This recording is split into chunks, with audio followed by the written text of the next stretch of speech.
Hello everyone, this is Mami Lois, ang simpleng content creator ng Isla Paraiso, Cebulo. Hello mga mare, so for today's vlog, isamahan niyo naman kami sa aming pupuntahan. Kasama ko nga pala si baby dyan kasi wala namang mapag-iwanan. Pupunta nga pala tayo sa SeaWorld para kumuha ng padala. Yes mga mare, nagpadala si Mother Dare ng mga mais at pakwan. Hay, talaga namang after 1 year ay makakatikim naman kami nito. Totoo talaga ang kasabihan na kapag may itinanim ay may aanihin. Yes mga mare, kung masipag ka lang naman talaga magtanim-tanim ay hindi ka talaga magugutom.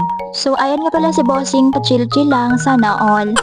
At sa mga oras nga na yan ay medyo malapit na tayo sa may SeaWorld. Wow, excited yarn!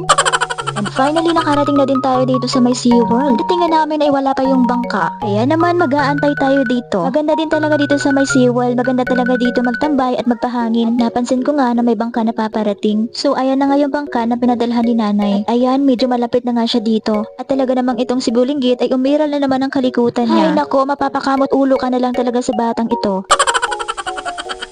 Ayan na nga sa wakas, padaong na din ang bangka. Hindi pa nga pala tayo makakalapit dyan, gawa na magdidiskarga pa sila ng mga pangarga. Kaya naman, tamang antay muna tayo dito sa gidli.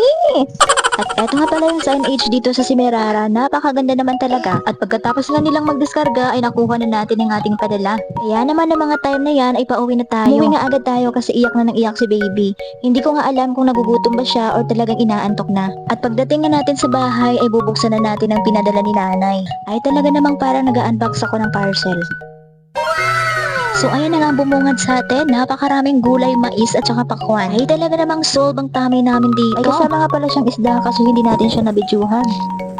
Magbubukas tayo ngayon ng pakwan, mami. Oh, eh parang maano siya eh. Parang pasira na siya. Wow! Thank you, mother. Thank you, nanay. May kakainin na si Kim. Yan o, pulang-pula. So let's eat, mga mare.